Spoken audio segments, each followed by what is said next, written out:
Saúde, amada igreja, na paz do Senhor Jesus. Podemos nos assentar. Povo abençoado. Com muita alegria que eu retorno a essa casa. Talvez alguns aqui me conheçam, mas eu estive aqui recém-convertido, há muitos anos atrás. Cheguei nessa igreja recém-convertido, com aquele primeiro amor que nós cantamos agora, e um amor que nunca se apagou, graças a Deus, só tem aumentado. Cheguei na irmã Regina, que eu não conhecia, embora eu tenha dado aula para o filho dela, não sabia que era a mãe do hoje pastor Eduardo, eu fui professor dele.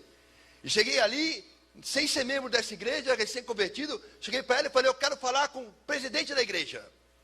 Ela falou, mas o que você quer? E eu falei, eu preciso montar uma sala de evangélicos para formar evangélicos no cursinho e colocá-los na Unicamp, na USP, na Unesp, para ganhar as universidades para Jesus, porque eu sou professor de cursinho e eu quero essa sala.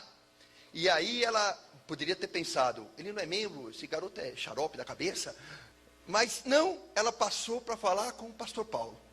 E ele ouviu aquele jovem cheio de amor, com vontade de fazer a obra, e ele mandou reunir o grupo aqui de jovens sem nem me conhecer. E daquele grupo eu formei uma classe de evangélicos e muitos foram aprovados no vestibular. E estão nas universidades pregando a palavra de Deus para ganhar as universidades para Jesus.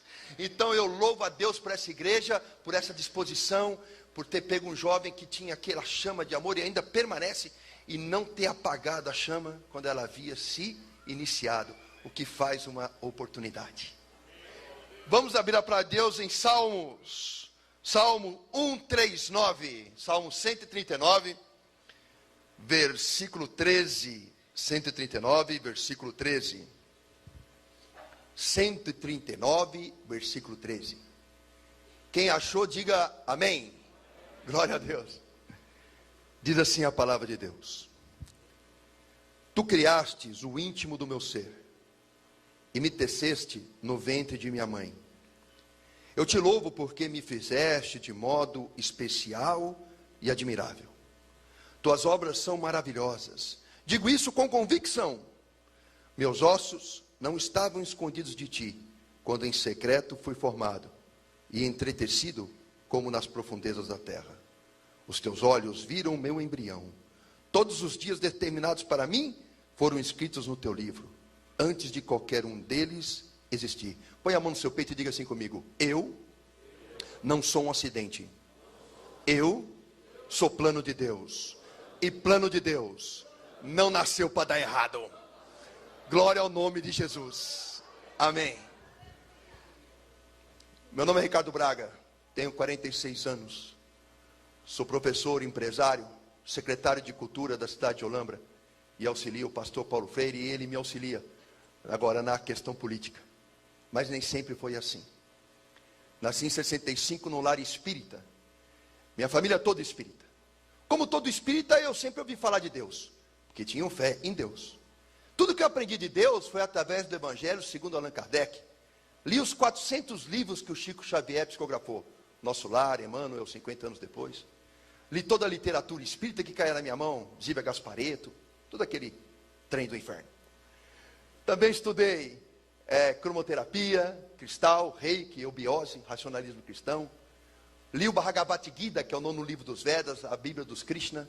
E aí tinha uma busca por Deus. E achava, como o povo aí acha, que todos os caminhos levam a Deus. Não sabia. Aquela máxima, eu sou o caminho, a verdade e a vida, ninguém vem ao Pai se não for por mim. Só Jesus leva a Deus. Não é Buda, não é Krishna, não é Maomé. Só Jesus leva a Deus. Mas eu tinha aquela fé e uma sede, uma busca constante de conhecer a Deus. O Evangelho segundo o Espiritismo, psicografado pelo Allan Kardec, na verdade tem passagens do Novo Testamento, retiradas da Bíblia, colocadas num novo livro, com interpretação do Espírito, de espíritos. O diabo faz isso. O diabo não tem poder criador. Ele imita, ele engana, ele mente, ele rouba, ele mata. Ele veio desviar, usando a palavra de Deus, até os escolhidos, se possível. É o texto, fora do contexto, criando um pretexto para te levar para o inferno. E aí eu acreditava naquilo, e eu vivia aquilo. A minha mãe montou um centro espírita em casa. É um centro espírita kardecista, depois virou um terreiro de Umbanda. E o terreiro de Umbanda da minha mãe cresceu. De 600 a 1.000 pessoas frequentavam a minha casa por final de semana.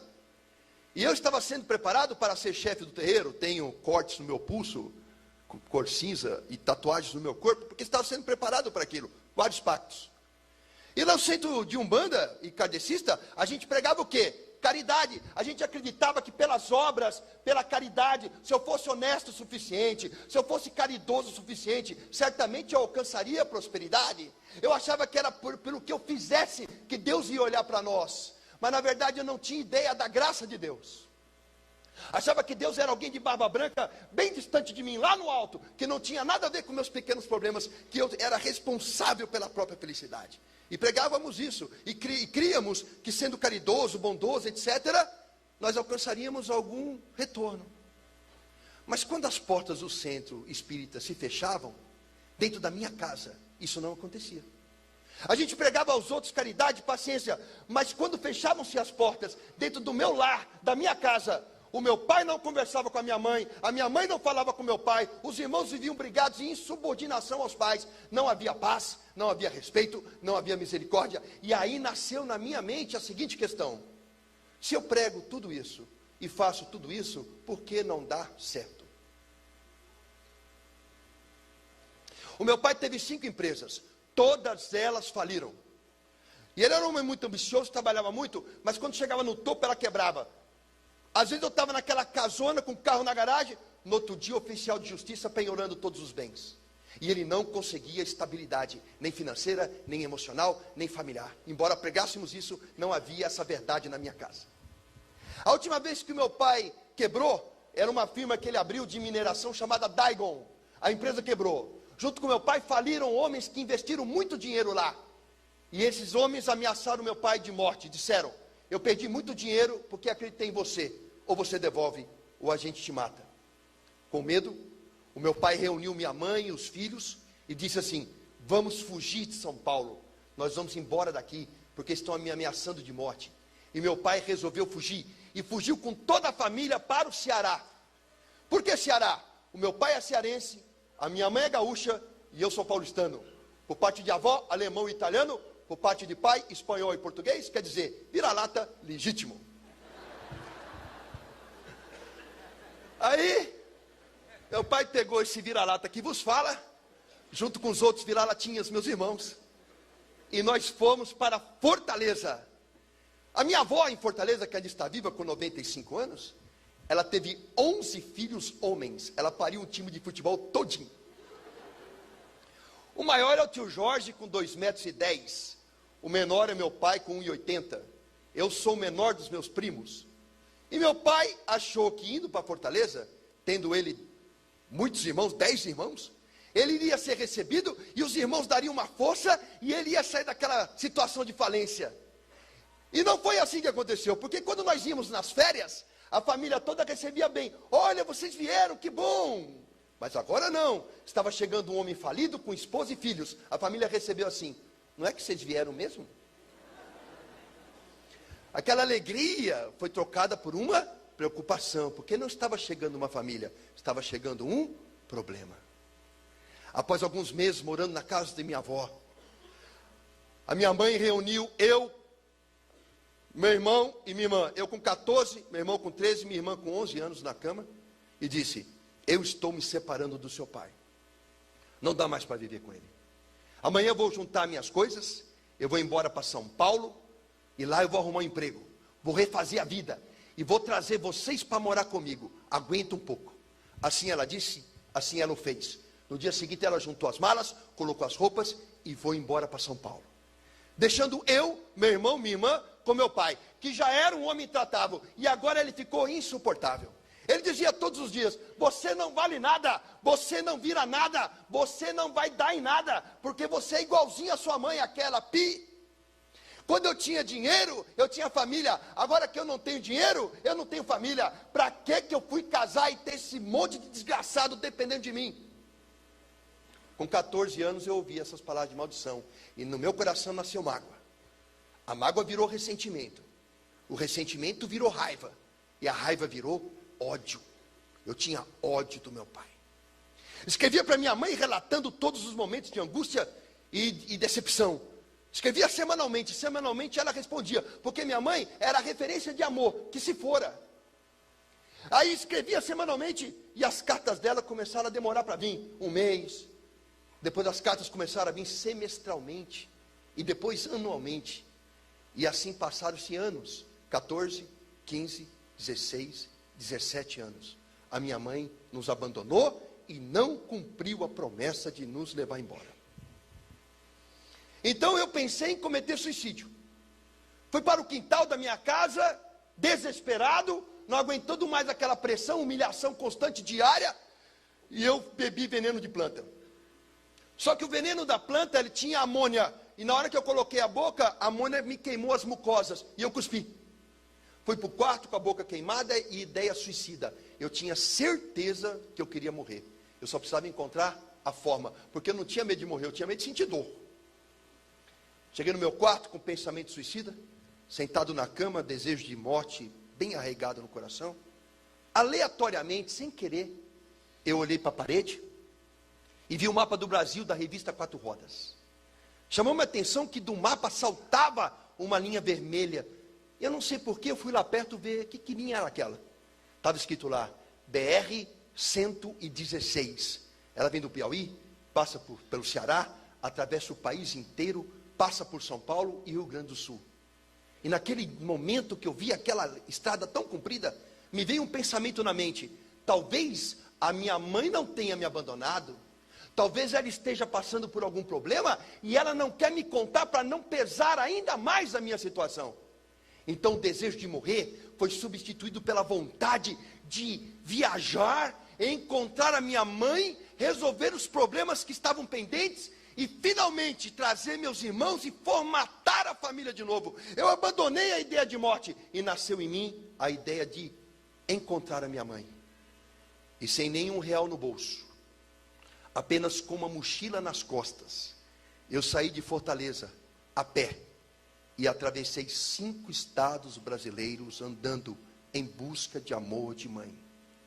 Eu sou empresário, secretário de cultura, professor, mas um dia eu fui morador de rua.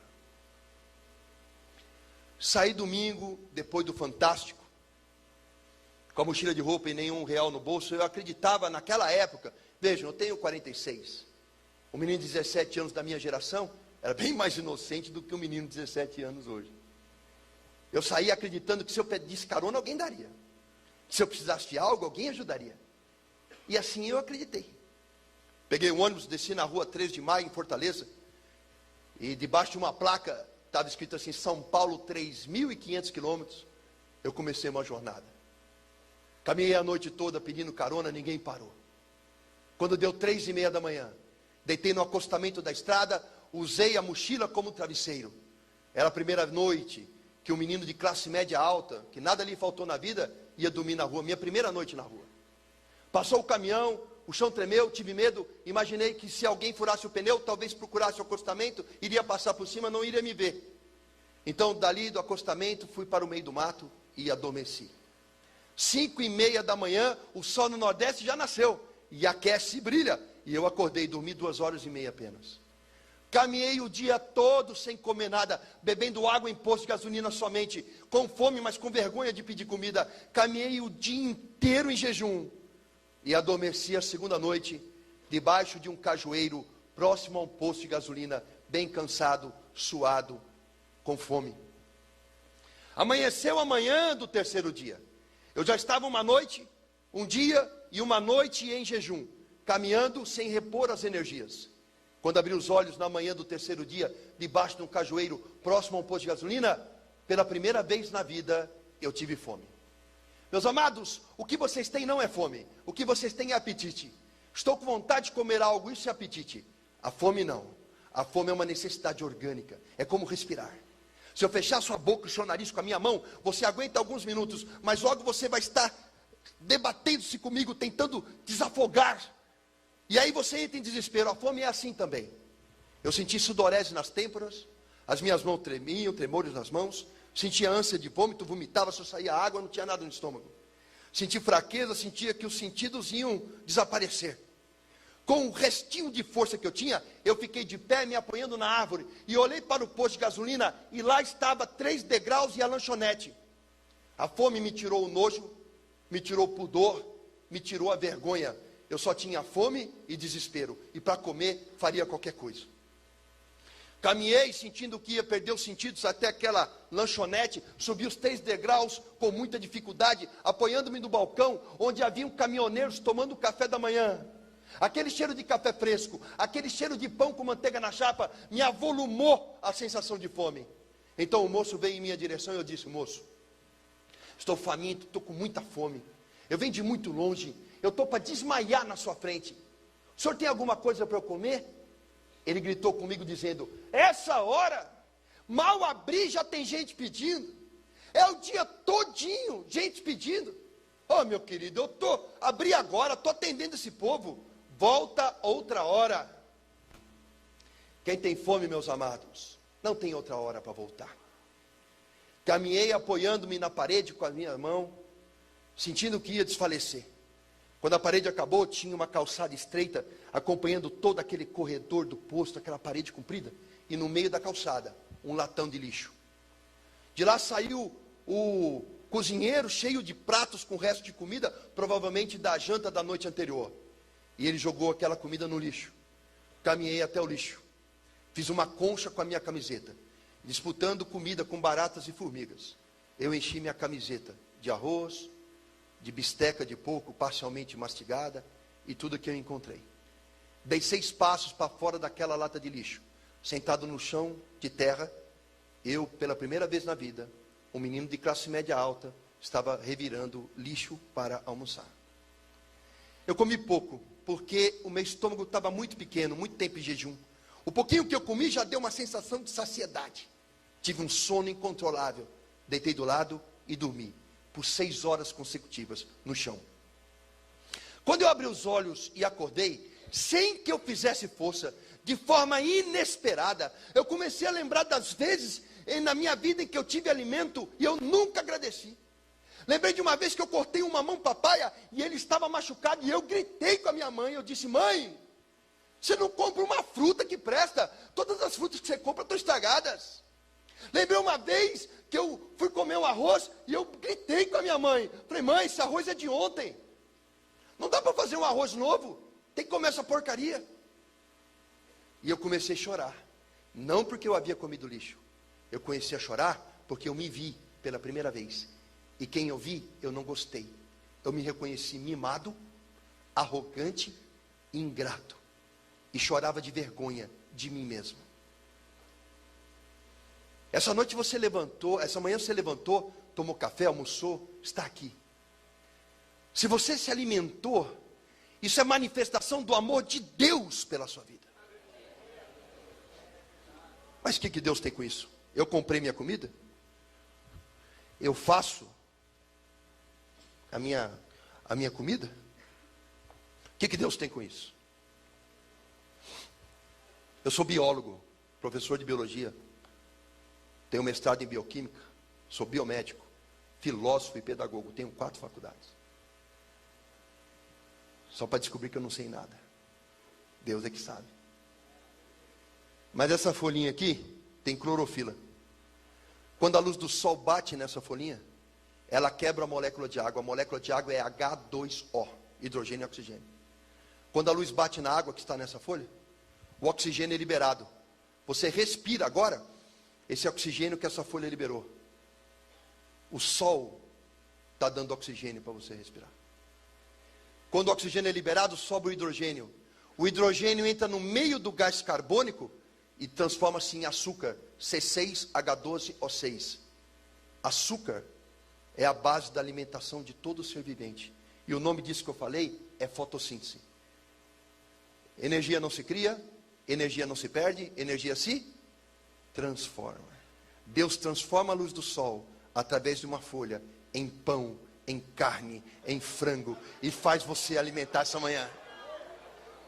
Não foi o esforço físico, o teu suor do trabalho que te deu alimento.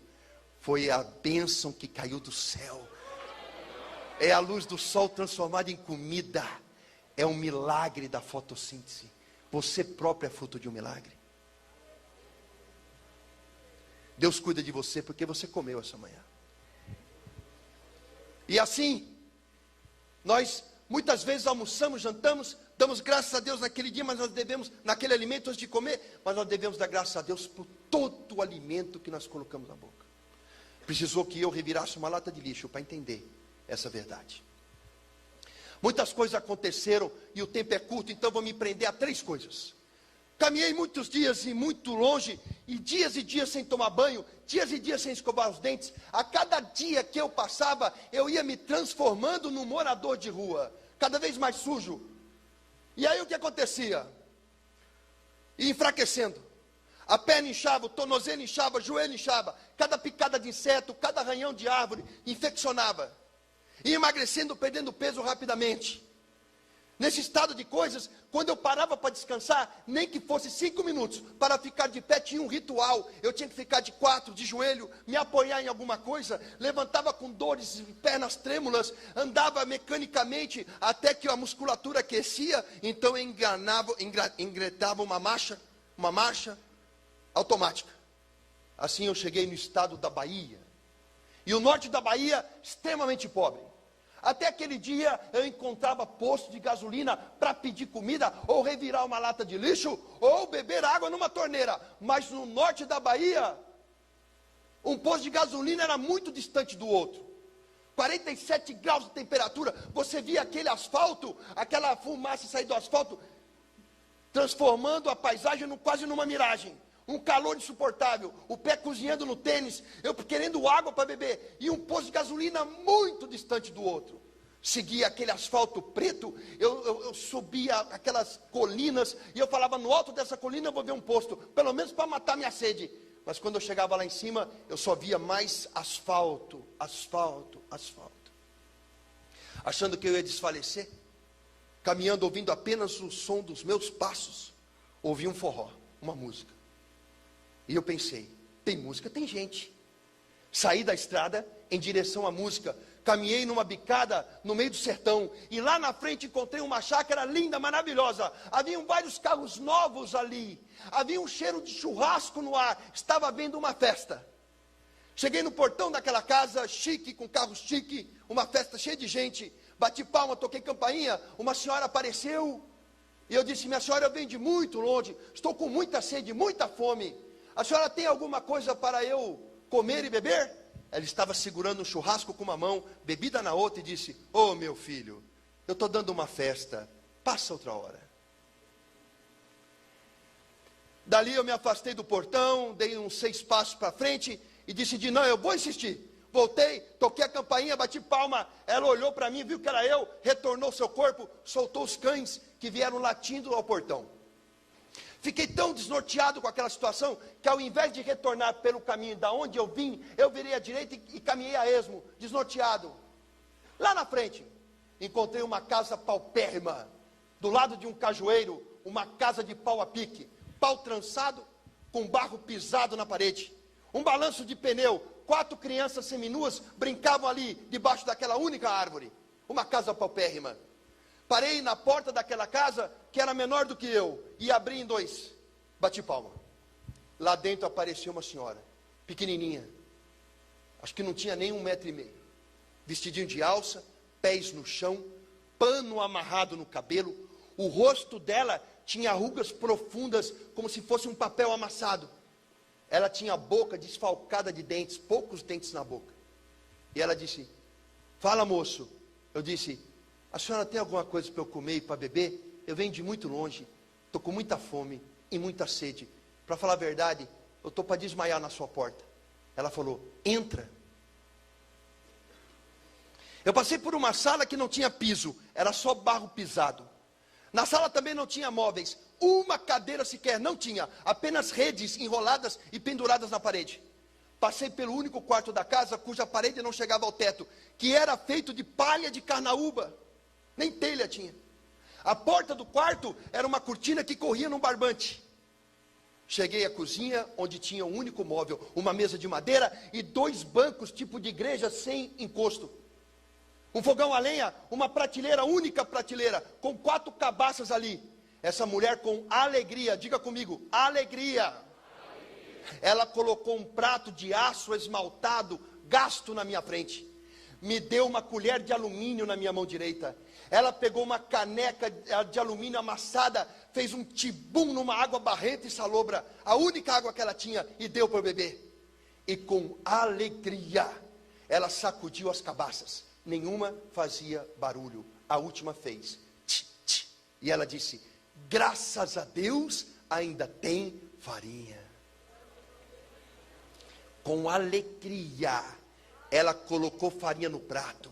Ela colocou a água, a farinha de mandioca crua, conhecida no Nordeste como farinha d'água, ela inchou. Ela deu a colher de alumínio na minha mão, eu tinha dado, eu peguei aquela colher, aquela farinha, eu tremi, não conseguia comer, as lágrimas escorriam, e ela dizia: ô meu filho, por que você está chorando? Você não está com fome? Pode comer. Eu disse: como é que eu vou comer a única coisa que a senhora tem para dar para os seus filhos? Ela sorriu com um olhar de ternura que eu nunca vou esquecer, com aquela boca faltando dentes, o sorriso mais lindo que eu já vi na minha vida. E ela disse: pode comer, porque na minha casa, filho de Deus nenhum passa fome. Amanhã Jesus dá mais. Até aquele dia eu tinha ouvido falar de fé, mas eu nunca tinha visto fé. Hebreus 11 diz que fé é a certeza das coisas que não se veem, a certeza das coisas que se esperam. Obrigado, querido. Isso é fé. Até aquele dia eu tinha ouvido falar de fé, alguém que tem fé, mas eu nunca tinha visto alguém viver a fé. Aquela mulher tinha todas as razões para olhar para as circunstâncias e desanimar. Ela tinha o rosto envelhecido, ela não tinha beleza na sua boca. Ela tinha 4 crianças famintas e seminuas. Ela tinha uma casa paupérrima, construída, quiçá, com a força das suas próprias mãos.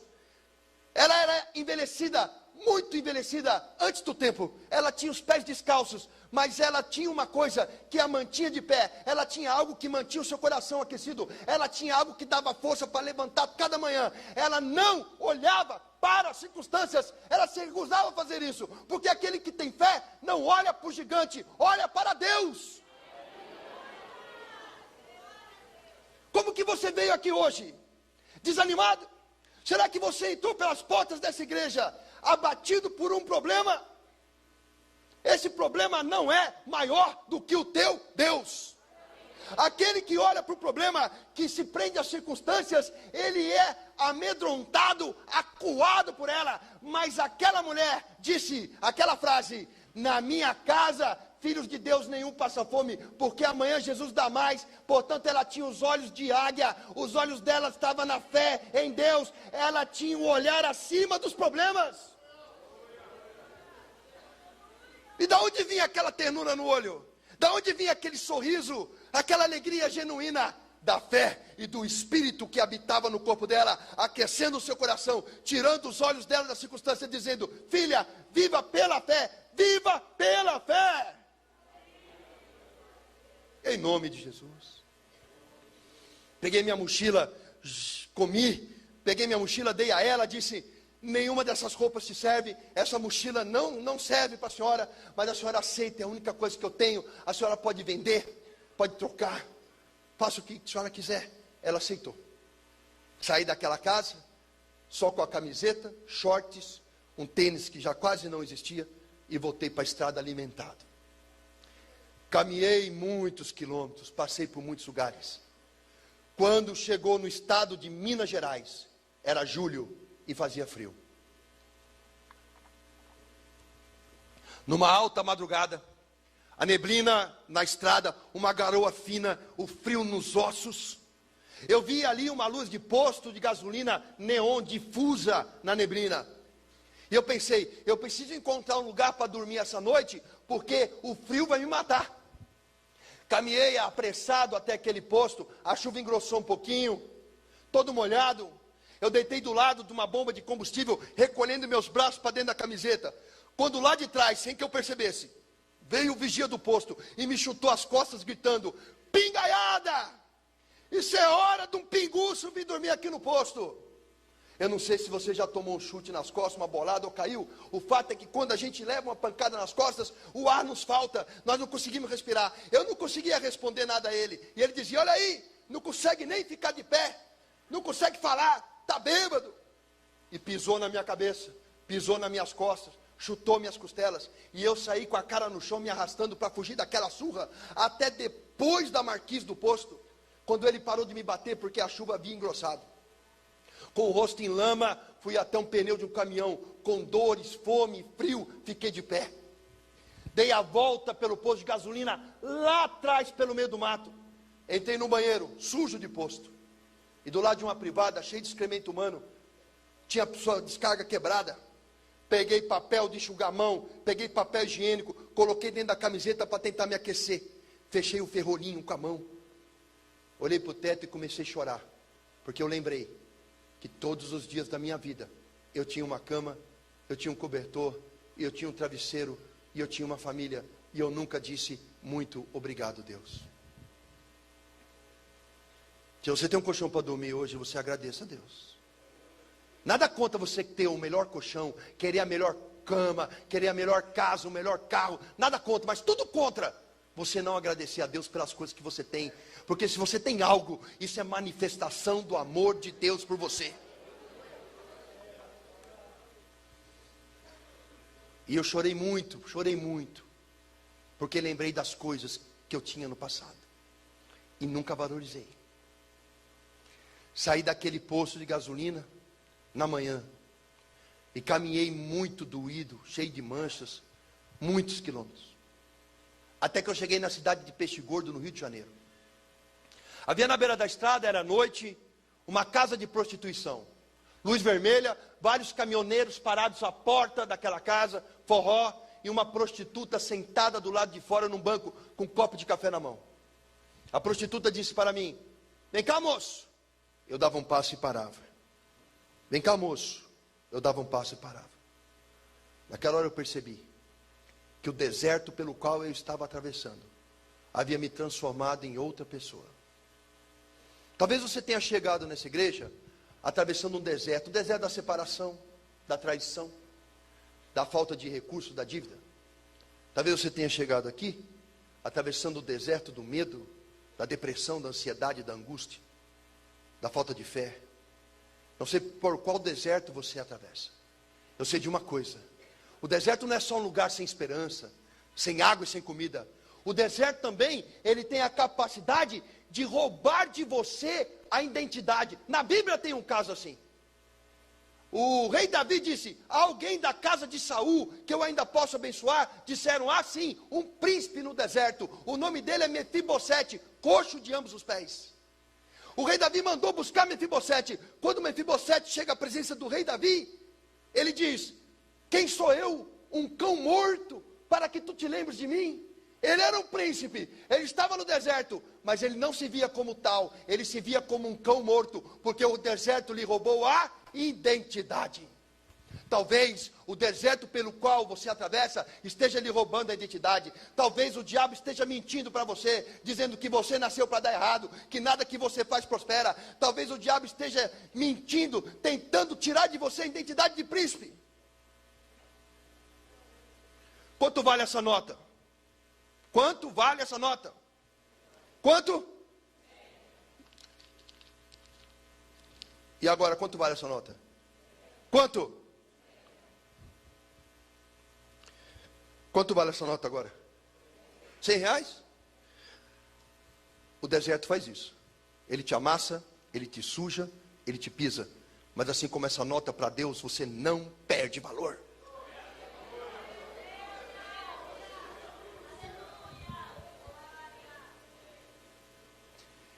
E a prostituta me chamou. E eu sentei do lado dela. E ela me deu um café. 5 minutos que ela conversou comigo, ela disse: você fala bem, você é estudado. Eu estudei nos melhores colégios de São Paulo. Ela falou: o que você está fazendo na rua? Contei a minha história. Ela, com os olhos cheios d'água, ela disse: fica aqui, não sai daqui. E entrou. E eu obedeci. Meia hora depois, ela saiu com o caminhoneiro. Ele abotoava suas calças e disse: quem é o menino? Ela falou: aquele moço ali. E o caminhoneiro disse: vamos para São Paulo. Eu falei: moço, eu não tenho dinheiro para te pagar, nem nada para te oferecer. Ele disse: ela pagou para você. Uma prostituta deu a única coisa que ela tinha, o próprio corpo, para que eu, um desconhecido, tivesse a chance de reencontrar minha mãe. O nome disso é amor. Tem uma prostituta na família de Jesus. O nome dela é Raabe. Tem uma estrangeira na família de Jesus. O nome dela é Ruth. Tem um assassino e adúltero na família de Jesus. O nome dele é Rei Davi. Porque o meu Jesus não faz escolha de pessoas. Nós fazemos, ele não. Aqueles que vivem uma religião são como mestres e fariseus. Eles conhecem a palavra de cabo a rabo, mas não conhecem o Espírito Santo.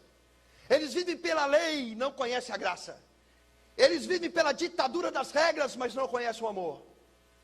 Então eles apontam para o irmão da igreja e dizem: olha aquele lá, se desviou, eu sabia que isso ia acontecer. E julgam a pessoa e afastam mais ela ainda por desamor. Mas aquele que é movido pelo Espírito Santo olha para a pessoa e diz: Jesus não desistiu de você. A Bíblia tem um exemplo assim. 2 pessoas traíram Jesus. 2 pessoas. Uma foi Pedro, traiu ele 3 vezes. E diz a palavra de Deus que quando Jesus estava cuspido, apanhando, sendo socado e julgado por crimes que ele nunca cometeu, Pedro negou ele pela 3ª vez. E diz a palavra de Deus que Jesus olhou para Pedro. E Pedro saiu e chorou amargamente. Judas também traiu Jesus. Mas ao invés de procurar Jesus, Judas foi aos fariseus, deu a moeda para o fariseu e disse: olha, eu me arrependi. O fariseu olhou para Judas e falou: você é culpado de um sangue de um inocente. Judas saiu de lá e se enforcou. O olhar de Jesus salvou Pedro. O olhar do fariseu matou Judas. O olhar de Jesus provocou em Pedro arrependimento, e arrependimento admite perdão. O olhar do fariseu a Judas provocou remorso. O remorso vem carregado de culpa, e a culpa leva à morte. Qual é o olhar que você tem para com seu irmão? É o olhar de Jesus ou é o olhar do fariseu? Se você olhar para o seu irmão com religiosidade, você olha com o olhar de fariseu e leva ele à morte. Morte espiritual, morte material.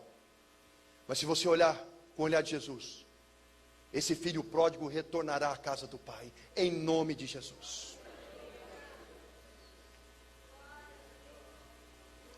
Na boleia de um caminhão, saí do Rio de Janeiro e cheguei no Museu do Ipiranga, no bairro do Ipiranga, em São Paulo.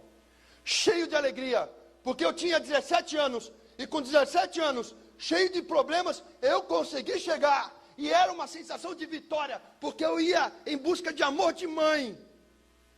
Cheguei na alta madrugada, tinha lá um cidadão na calçada, eu cerquei, ele desviava, eu disse: moço, calma, eu só quero uma informação. Ele disse: qual é a informação? Eu falei: onde fica o Minhocão? General Olímpio da Silveira, Avenida São João. Ele falou: você está tão longe. Eu falei: o senhor não sabe onde é que eu venho. E assim, de pergunta em pergunta, cheguei no Minhocão, caminhei até o fim dele, cheguei lá embaixo, General Olímpio da Silveira, final do Minhocão, Cardoso de Almeida, achei o prédio do minha avó, conhecia pela fachada, prédio sem elevador, alta madrugada, meti a mão na maçaneta, abriu, sem porteiro, 2º andar, apartamento 21, toquei campainha várias vezes, a luz de fora acendeu, minha avó olhou pelo olho mágico, não sabia que era eu, não me reconheceu, tinha que falar o nome da família todinha para ela saber que era eu. Aí a minha avó, sabe o que ela fez? Ela abriu a porta e ela não olhou para nada. Ela me abraçou e me beijou. Como estão sendo tratados os idosos na sua casa? Um dia, nossos heróis envelhecem. Quando nós temos 8 anos de idade e uma mão grande e larga de um pai segura a nossa, a gente sente aquela segurança de que nada vai acontecer porque tem aquela proteção. Mas um dia essas mãos vão ficar assim, ó, trêmulas. Elas vão ter rugas e manchas. Aquele homem vigoroso que aos 40, 50, 60 anos batalhava tanto pelo pão de cada dia, vai andar assim, ó. Ele não sabe nada de iPad, de iPod, ele não se interessa por essas coisas. Ele quer ver o programinha de televisão dele, ele quer ter um tempo dele. Ele repete as coisas porque não lembra nem do que ele acabou de dizer. Reclama e geme o tempo todo. E nós, porque não estamos acostumados a ver nossos heróis fracos, porque achamos que eles estão fracos, embora eles não estejam. Nós deixamos de visitá-los. Nós abandonamos pai, mãe, avô e avó ao esquecimento. Quando alguém lembra do idoso na casa, é no dia de festa, vai lá, pega ele, leva, põe ele no canto da mesa e ninguém conversa com ele, afinal de contas fala devagar. Repete, tem assunto que não me interessa. Alguém lembra, fala lá, avó, o que você comeu? Você quer um prato de comida? Alguém faz um prato de comida, dá para a avó. E a avó fica contemplando 4, 5 gerações que vieram dela. A coluna da casa está abandonada no seio da família. Mas se algum dia acontecer com você de você perder tudo, de você ficar sujo, doente, miserável, é naquele corpo alquebrado e dolorido, naquelas mãos trêmulas que abrigam o mesmo espírito que te pegou no colo no primeiro dia de vida, que você vai encontrar a força e o amor para ficar de pé. Porque minha avó não olhou para a minha sujeira, minha avó não olhou para a minha miséria, minha avó não olhou para os meus problemas, a minha avó só me abraçou e beijou. Como estão sendo tratados os idosos na sua casa? Eles merecem um lugar de honra.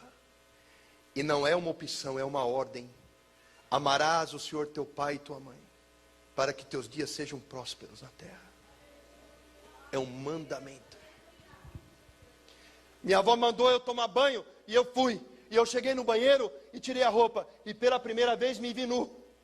Não enxergava a cor da minha pele. Eram placas e placas de fuligem, de gordura. Olhava para o meu cabelo empastado, comprido. Gustavo, olhava lá, meu cabelo empastado e comprido. Olhei meus dentes no espelho, eu não enxergava a divisão entre eles. Passava a língua, era uma crosta. Fui fazer xixi, saiu sangue. Abri o chuveiro, aquela água quente, o primeiro banho, quente. Aquela água quente caía, ela não me esquentava só a pele, mas me esquentava os ossos. Fazia o sabonete no corpo, fazia pouca espuma, tamanha era a sujeira. O mesmo com o shampoo, saía aquela água preta pelo ralo. Eu apoiei as mãos na parede e chorei, porque todos os dias da minha vida eu tive um banho quente e eu nunca disse muito obrigado, nunca. Saí do banheiro com o pijama emprestado do vô. Fui até a cozinha, era alta madrugada, minha avó não fazia comida há muito tempo, ela comia de marmita do restaurante, e ela fez o quê? Umas torradas com queijo, e orégano, e azeite, e fez um todão quente. Eu comi aquela torrada e aquele tote, comi pouco, porque o estômago estava apertado, mas nunca na minha vida eu comi comida tão gostosa. Sabe, meus amados, eu como com empresários, nos melhores restaurantes. Muitas vezes eu estou em Brasília, várias vezes ao lado do pastor Paulo. E quando eu saio com deputados para almoçar, às vezes em restaurantes chiques, eu como comidas caras e finas. Mas nunca na minha vida eu comi, nem vou comer nada mais gostoso que aquela torradinha, aquele todão. Porque não era só uma comida limpa, era uma comida cheia de amor de vó. Amor de vó. O lar, para mim tem um sinônimo. Lar para mim é a mesma coisa que útero. É um lugar em que você se protege, é um lugar de acalanto, é um lugar de descanso. E muitas vezes é o lugar que nós mais manifestamos a nossa ira. Temos paciência com clientes, paciência com amigos, dedicamos horas a fio ao trabalho, e quando chegamos no lar, nós ligamos a televisão e não damos atenção à esposa. Nós não olhamos um filho que cresce, porque nossos olhos estão sedentos de uma novela, e nós não olhamos para o lado. Nós não vemos que nós estamos num lugar sagrado, uma família que foi constituída por Deus e que está sobre a égide da bênção dele. E nós lá descarregamos o nosso ódio, o nosso cansaço, maldizemos os que nos querem bem. Nós estamos rasgando o útero para ficar desprotegidos. Essa é a verdade. Essa noite você vai sair daqui pedindo perdão para sua esposa, para o seu esposo, para o seu filho. Porque Deus tem uma obra para fazer na sua casa. E aí minha avó colocou um colchão no chão fino. E eu deitei naquele colchão, muito tempo dormindo no chão, em cima de pedra. Quando eu deitei naquele colchãozinho fino, parecia que meu corpo não parava mais de afundar. Olhei para o teto e pensei, hoje não chove na minha cabeça. Dormi profundamente, seguro. Quando abri os olhos de manhã, Minha mãe estava sentada no sofá, olhando para mim. Pulei nela, abracei, agarrei, beijei. Quase sufoquei. Choramos juntos, soluçamos juntos. E ela disse, meu filho, por que você fez essa loucura? Falei, mãe, não sei qual é o problema que você está passando, mas eu vim resolver. Me põe no médico, me ajuda a ficar forte, eu vou juntar com a senhora, nem que eu tenha que vender limão no sinal. Nós vamos ganhar dinheiro e nós vamos trazer meus irmãos, fazer a família junta de novo. E ela olhou para mim e falou, filho, não estou passando por problema nenhum não. Só que eu casei de novo. E o homem com quem eu casei não quer que você more comigo. Minha mãe estava me rejeitando pela segunda vez. Só que essa vez doeu mais. Porque eu arrisquei a vida para ouvir que eu não podia ser amado.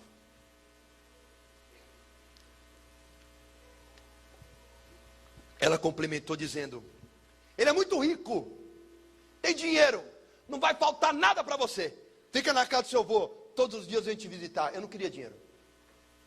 No outro dia eu acordei e falei para o meu avô, vamos lá, eu quero insistir, eu quero conhecer esse homem.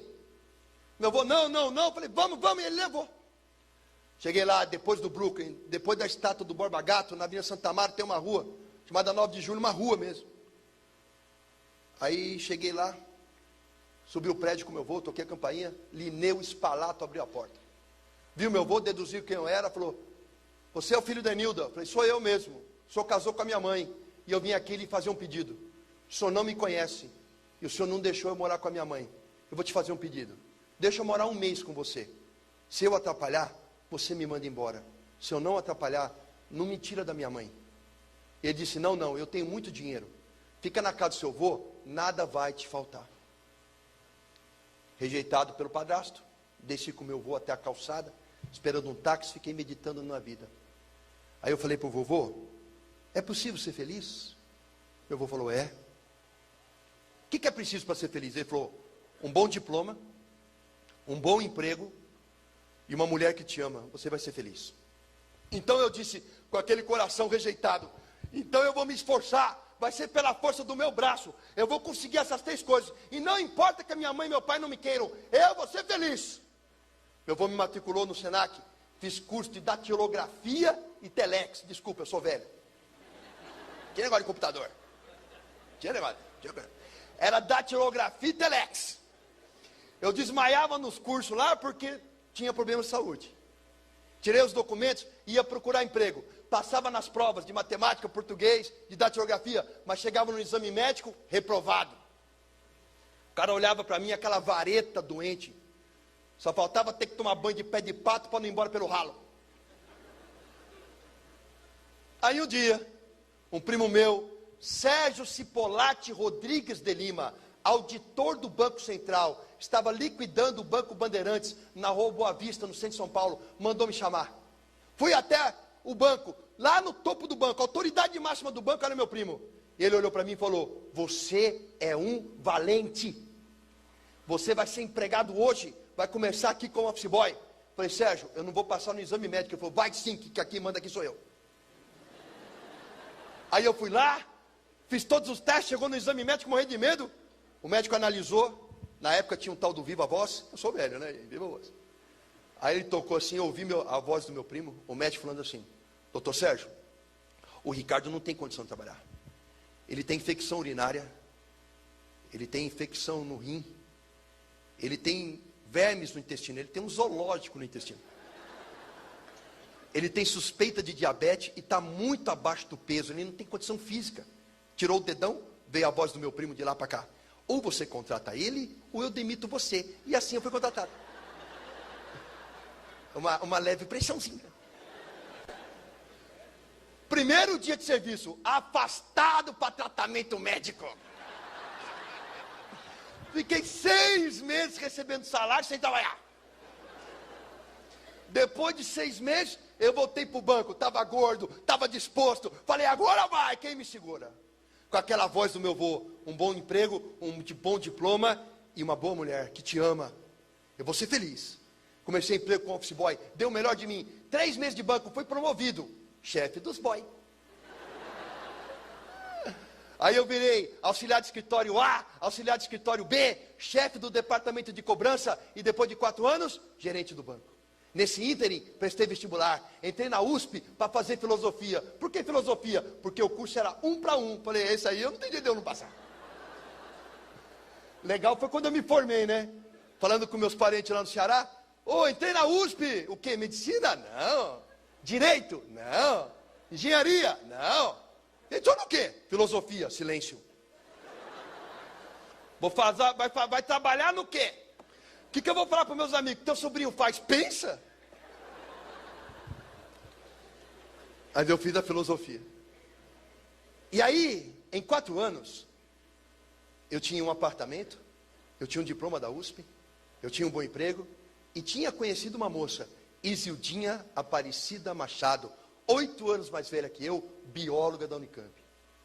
E eu tinha uma mulher que me amava. Eu não tinha felicidade. O meu vô estava errado. O meu casamento era uma desgraça, porque eu era um homem extremamente ciumento, extremamente nervoso. Porque todo homem que foi rejeitado, todo cara que é inseguro, ele se defende na agressividade. A Isildinha não aguentou. Depois de 4 anos de casamento, conseguido as 3 coisas que o meu avô falou, e não sendo feliz, ela desistiu de mim. E ela disse, eu vou me separar de você. Só que está perto do Natal. Vamos esperar o Natal e o Ano Novo, para depois anunciar às famílias que já gostam de ambos, que nós terminamos. Eu com o coração doído pensando, eu não posso perder essa mulher, mas da boca está fora, já vai tarde. A filha anda. Orgulhoso, orgulho. E assim, no Natal, na casa do meu sogro, recebi um telefonema, o meu sogro branco, sem sangue na face, catou o telefone branco, entregou para mim, é melhor você ouvir. Peguei o telefone e falei, alô, era o meu tio em Fortaleza dizendo que o meu irmão que ficou lá, Marcelo Lima Braga, havia se suicidado. O meu irmão se enforcou na noite de Natal no quarto do meu pai. Peguei o carro do meu sogro, fui até o aeroporto de Congonhas, minha mãe já estava me esperando. No avião, indo para Fortaleza, ela dizia assim, quem matou meu filho? Eu falei, mãe, não sei. Morreu de acidente? Foi doença? Eu não tinha coragem de dizer para ela que o filho dela tinha se enforcado. Chegou no aeroporto em Fortaleza, vi a família, eu contei, mãe, o Marcelo tirou a própria vida. Minha mãe deu um grito e caiu no chão. Fomos ao velório, meu pai veio na minha direção, eu soquei meu pai.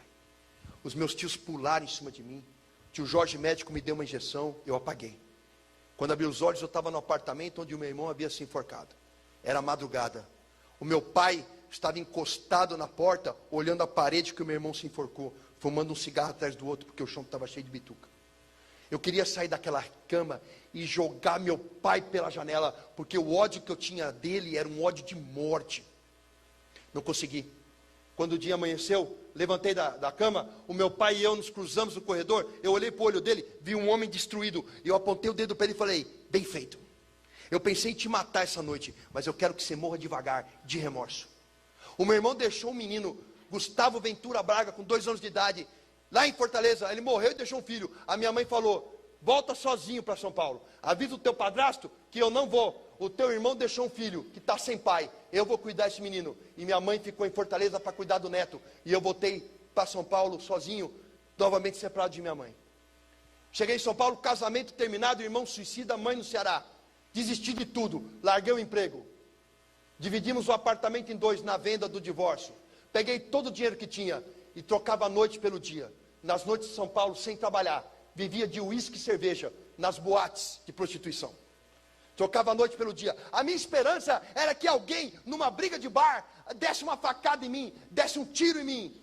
E assim passaram anos, 2, 3 anos, até que um dia no Bexiga, no Café Piu Piu, tomando cerveja num bar, uma namorada minha da época, Mariana Melilo Sauer, médica infectologista do Hospital do Servidor Público, na época estudante de medicina, fazia medicina na Fundação ABC. Ela chegou até meu ouvido e disse, seu pai infartou, morreu. Eu levantei um brinde na mesa com um copo de cerveja na mão e disse, vamos brindar. Todo mundo brindou comigo, estão brindando a quê? Eu falei, a morte de um desgraçado. Esse era o meu coração. Resolvi abandonar tudo, largar São Paulo, largar tudo, largar a namorada também. Porque quem está no mundo pensa assim: está com problema no casamento? Troca de mulher. Está com problema no emprego? Arruma 10 empregos. Ora, se o problema está dentro de você, para onde você for, você leva consigo. Problemas não servem para você fugir dele, servem para você enfrentá-los. Prestei vestibular, porque eu tinha uma boa base de estudo. Entrei na Unicamp no curso de biologia, sem um tostão, quebrado, destruído, acreditando que eu devia morrer. Fui morar na moradia de estudante, que é de graça. Peguei a bolsa do Vale Alimentação, que a Unicamp dá para quem não tem dinheiro para comprar comida, para comer no bandejão. Peguei uma bolsa emprego, para ganhar um salário mínimo, trabalhando por semana na Unicamp. Fazendo biologia, com 6 meses de curso. Arrumei emprego de professor no COC. Professor estagiário. Passei 6 meses dando aula, os alunos fizeram abaixinado para me contratar como professor definitivo. Virei professor de cursinho. Salário, 14 mil reais por mês. Dando aula onde? Campinas, Franca, Ribeirão, Vinhedo. Total de alunos que eu dava aula por ano, 5 mil. Entrava em sala de aula com 300 alunos para dar aula. Fiquei famoso. Os alunos adoram o professor, exaltam o professor. Eu tinha um belo de um salário, aluguei uma bela casa, comprei um belo carro, ia viajar, gastava 6 mil reais por mês em uísque. Saía com todas as alunas que me dessem mole. E são muitas. Porque a aluna dá mole para o professor, pode ser bonito, feio, baixo, alto, não se interessa. E eu tinha tudo que o mundo diz, que se você tiver, você vai ser feliz. Eu tinha fama, eu tinha dinheiro, eu tinha bom uísque, eu tinha bens materiais, eu tinha as mulheres mais lindas que eu conseguia encontrar, e eu só não tinha alegria. O mundo mente aí fora para o povo, dizendo: se conseguir as coisas vai ser feliz. Só quem é capaz de curar um coração e preencher um espaço é Jesus. E assim a minha vida começou a ser transformada. Porque num dia na Unicamp, bêbado, com os pés em cima de uma caixa de cerveja, de calção sem camisa, com as minhas tatuagens expostas, numa mesa cheia de médicos e biólogos, passa uma crente, uma filha de Deus Altíssimo, uma evangélica que veio do encontro com o Senhor Jesus. Ela não tinha uma Bíblia debaixo do braço, ela não pregou a palavra para mim, ela só passou. E ela estava tão cheia do Espírito, que quando ela olhou para mim, o meu olhar cruzou com o dela segundos. E eu vi naquela mulher algo diferente, uma paz, uma alegria, uma coisa que eu não conseguia definir. E parecia que ela não pisava no chão, mas ela andava em nuvens. E eu perguntei ao povo que estava na mesa: quem é essa moça? Disseram-me: é Elaine Peters. Mas ela estuda biologia? Sim, ela está aqui. Mas como é que eu nunca vi ela? Não, ela não vai para balada nenhuma, ela é crente. E eu olhei assim e pensei: como uma pessoa que estuda biologia na Unicamp pode ser crente? Crente é coisa para ignorante. Eu li a Bíblia já, eu li a Bíblia. Acreditar que o mar se abre, que o sol para, que o machado flutua e que o sujeito fica 3 dias dentro de um peixe é coisa para louco. Isso é alegoria. Ela não pode ser crente. Mas na verdade eu estava incomodado com o que ela tinha no olhar. Levantei daquela mesa, eu falei: eu vou falar com essa mulher de Bíblia, eu vou dar um nó na cabeça dela, porque eu estudei Aristóteles, Heráclito, Platão, Dionísio, estudei Jean Paul Sartre, estudei Simone de Beauvoir, Nietzsche, Freud, Karl Marx, eu li o Capital. Eu falei: eu vou pegar essa mulher, mas eu vou dar um nó na cabeça dessa crente. Vou lá, cheio de cerveja, cheguei do lado da crente, Helene, ela cheia do Espírito, e eu cheio de cerveja. Adivinha quem ganhou? Aí eu cheguei: Helene, você chama Helene, né? Pô, chama Cepacol. Meu apelido é Cepacol, por causa do meu queixo. Aquele boneco do Cepacol queixudo. Alguns alunos me chamam de Buzz Lightyear do Toy Story. E outros do Senhor Incrível agora, né? Aí eu cheguei para Helene e falei: Helene, criticando. Falei: você é crente? Ela deu 3 pulinhos para o lado e falou: graças a Deus. Eu não falei nada, mas eu pensei: crente e louca. Eu falei: Helene, eu quero conversar sobre a Bíblia. Eu já li a Bíblia todinha. Eu não vou conversar com você não, você está bêbado. Quando é que nós vamos conversar? Outro dia nós conversamos. Passou uma semana, a Helene não saía do meu pensamento. É Deus trabalhando. Aí encontrei com ela na Unicamp e corri. Helene, vamos falar da Bíblia hoje? Ela falou, não, você está bêbado. Quando você estiver bom, a gente conversa. Eu falei, filha, eu estou bêbado todo dia, eu não vou acordar. Ela falou, eu estou orando e Deus vai preparar o momento. E preparou. Uma semana depois, andando em Barão Geraldo, eu vi um restaurante por quilo. Tive vontade de entrar e entrei. Nunca tinha entrado lá. A Helene estava comendo. Ela olhou para mim, ela fez aquela cara de não, o mala, né? Eu fui lá, sentei na frente dela, falei, Helene, não bebi nada. Vamos falar da Bíblia. Ela falou, quer conhecer Jesus? Eu falei, Jesus? O da cruz? Conheço, todo mundo conhece. O da cruz? Eu falei, não, você não conhece. Você conhece o Jesus da cruz. Eu conheço o Jesus que está vivo. Quer ir na igreja comigo domingo? Depois da igreja a gente conversa. Eu pensei, já fui em centro de Umbanda, Quimbanda, Candomblé. Já fui em Hare Krishna. Igreja evangélica? É mole. Falei, eu vou. Ela falou, você vai mesmo? Falei, vou. Domingo na minha casa. Falei, tudo bem. Eu fui. Eu não sabia. Mas ela ligou lá para a mãe dela, pastora Miriam Peters, a esposa do pastor Hans Peters, físico da Universidade Federal do Paraná. A pastora pegou o avião de Curitiba para Campinas. Ela e a Helene dobraram o joelho, jejuaram e oraram pela minha vida e eu não sabia. Domingo, eu fui para a igreja de camiseta, regata e moto. Eu tinha carro, mas fui de moto. Eu pensei, a Helene é bonita, a gente vai para a igreja, ela vai, gadinho.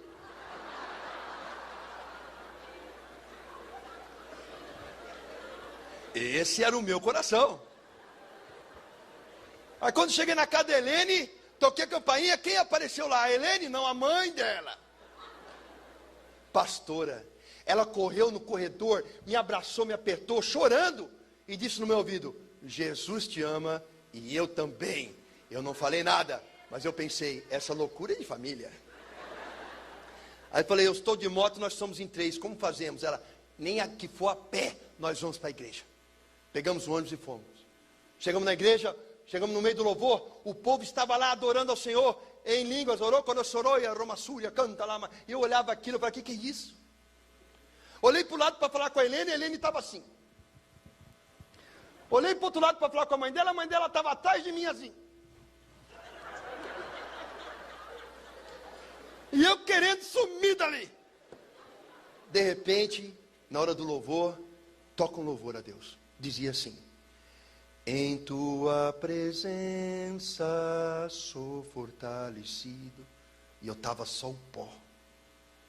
Em tua presença, Senhor meu Deus, em tua presença é onde devo estar, quero estar.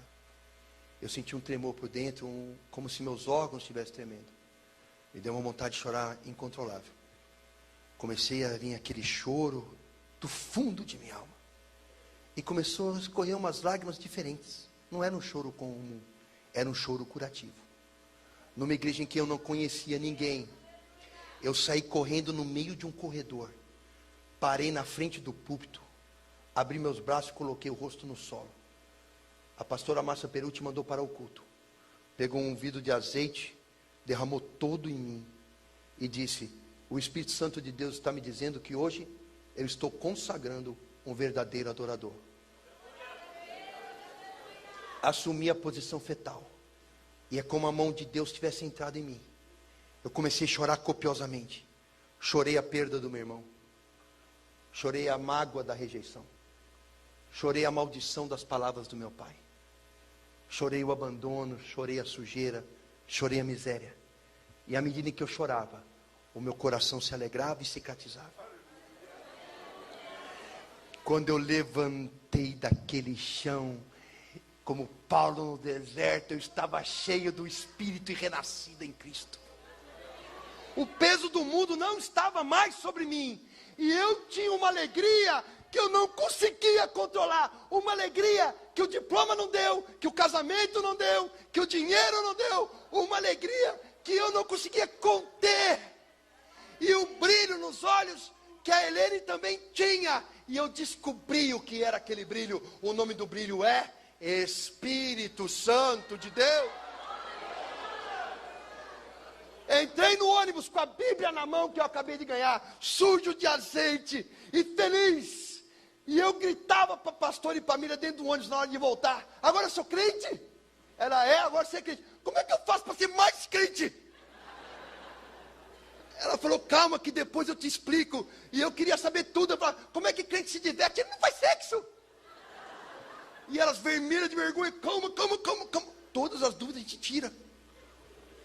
Cheguei em casa pulando como a Helena estava, cheio do Espírito Santo. Moravam 2 metros comigo. Um é meu amigo até hoje, doutor James Novaes. Ele é doutor mesmo, ele fez mestrado e doutorado em psiquiatria, ele é psiquiatra.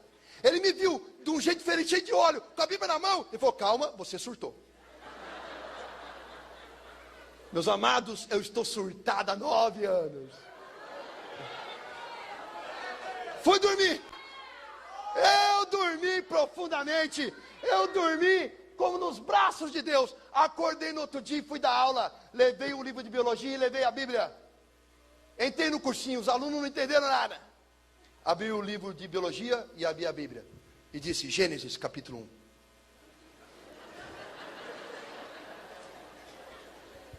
E a terra é vazia e sem forma. Biologia. No começo a terra era um conglomerado de gases tóxicos, unidos por um centro de gravidade, vazia de vida e sem forma. A Bíblia está certa. Gênesis capítulo 1. E a água saiu do solo na forma de vapor. Biologia, até hoje é assim. De tudo que um vulcão cospe, 10% é vapor d'água. Gênesis. E Deus criou as ervas do campo e depois os seres vivos. Biologia. Quem faz fotossíntese, as ervas do campo, sustentam todos que respiram e fermentam os outros seres vivos. A Bíblia está certa. Gênesis. E Deus criou o homem do barro. Biologia. Carbono, hidrogênio, nitrogênio e oxigênio. Formaram a primeira molécula orgânica, um ácido nucleico, em meio aquoso no barro. A Bíblia está certa. Levantei a Bíblia numa sala de aula com 300 alunos e disse: se ele está certo no começo, ele está certo no final. Vamos baixar a cabeça e se arrepender, porque Cristo vive.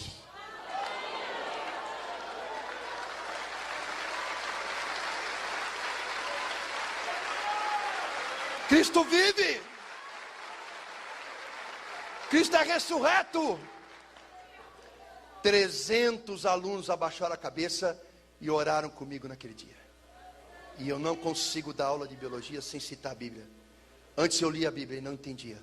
Agora eu leio a Bíblia e eu entendo. Porque a letra mata, mas o Espírito vivifica. Eu vejo filosofia na Bíblia, eu vejo religião na Bíblia, eu vejo arte na Bíblia, eu vejo ciência na Bíblia.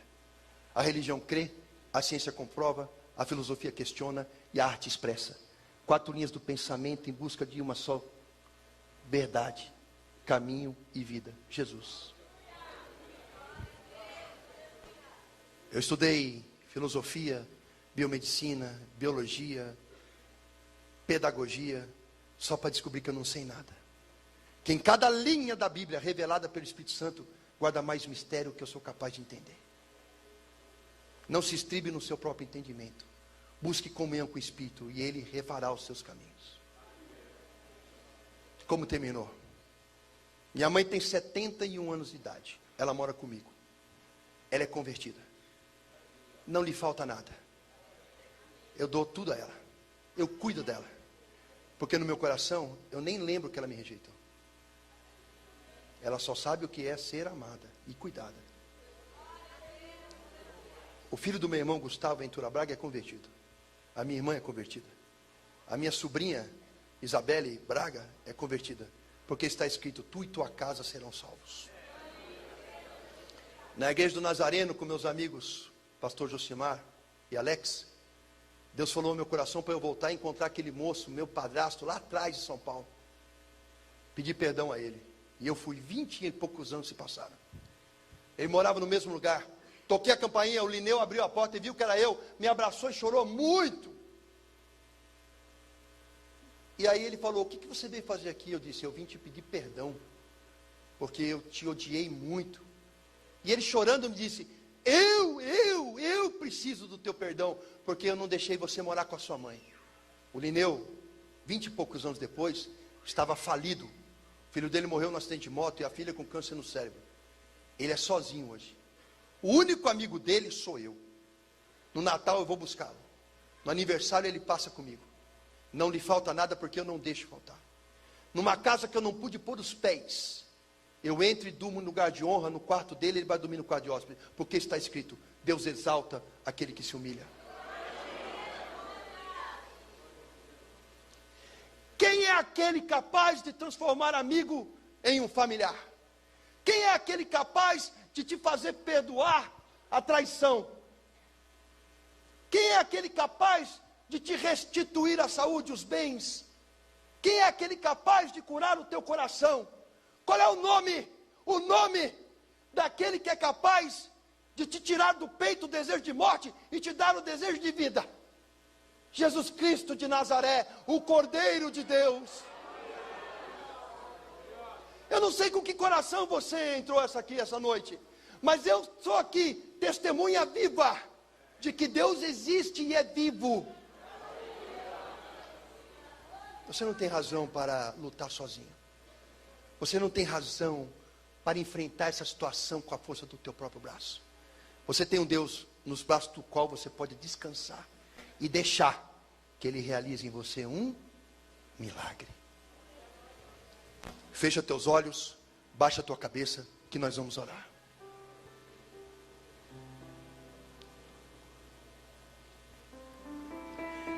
Eu não quero que você pense mais nada agora. Esquece que tem alguém do seu lado. É só você e Deus. Busca na sua mente a pessoa de Jesus. Você pode imaginá-lo no Sermão da Montanha, você pode imaginá-lo no lombo de um jumento, você pode imaginá-lo nascendo numa manjedoura, você pode imaginá-lo no barco, discursando a multidão. Você pode imaginá-lo saindo da sepultura ressurreto, com as marcas de chagas na mão. Imagine Jesus como Ele estiver se mostrando a você agora. Fique preso a essa imagem. Não ligue para quem está do seu lado. A palavra de Deus diz que quando 2 ou mais se reúnem em teu nome, Ele está no meio de nós. Portanto, o Espírito Santo está aqui agora. Traga à sua mente o seu problema. Talvez seu pai e sua mãe tenham rejeitado você desde o ventre. E o diabo está falando na sua cabeça há anos, dizendo: você não merece, você não vale nada. Mas nessa noite Deus está dizendo a você: ainda que teu pai e tua mãe te rejeitem, eu não me esquecerei de ti, porque o teu nome está marcado na palma da minha mão.